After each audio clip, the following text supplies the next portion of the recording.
Ydych chi'n ymweld â Harlech dros yr haf, ond yn poeni am le i barcio? Mae'r maes parcio Mynydon ger y traeth yn gyfleus iawn yng ngwaelod Harlech, gyda digonedd o le. Edrychwch allan am arwyddion ffordd i'ch cyfeirio yno wrth i chi gyrraedd y dref.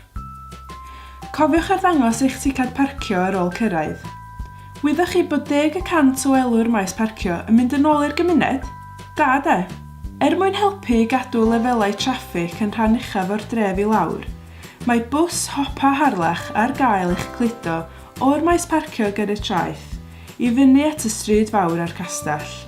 Bydd y gwasanaeth yn cychwyn am 10 o'r gloch y bore bob dydd ac yn rhedeg bob hanner awr tan hanner awr wedi 5 y prynhawn, o'r cyntaf ar 20 o Orffennaf i'r ail o Fedi. A dim ond 5 munud ydy'r siwrna. Pris y bws ydy £5 i oedolion a £100 ceiniog i blant rhwng 5 a 15 oed. Os ydych yn deiliad cerdyn teithio Rhatach Cymru neu o dan 5 oed, mae'r bws am ddim.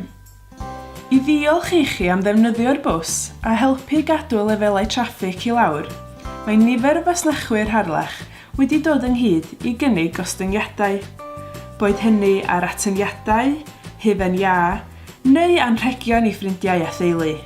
Yn ogystal â hyn, mae Castell Harlech yn cynnig i dynnu pris y bws oddi ar bris mynediad y castell. Neu, mae bosib prynu tocyn teulu gostyngol am £2.15, felly cadwch eich tocyn bws yn saff.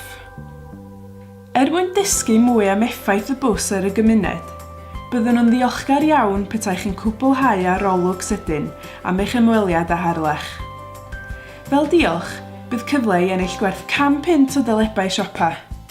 Mae'r gwasanaeth bws Hopa Harlech yn gyfleus i bawb, dim traffath parcio, dim angen cerdded ellydd serth, ac mae'n sicrhau ymweliad pleserus i bawb.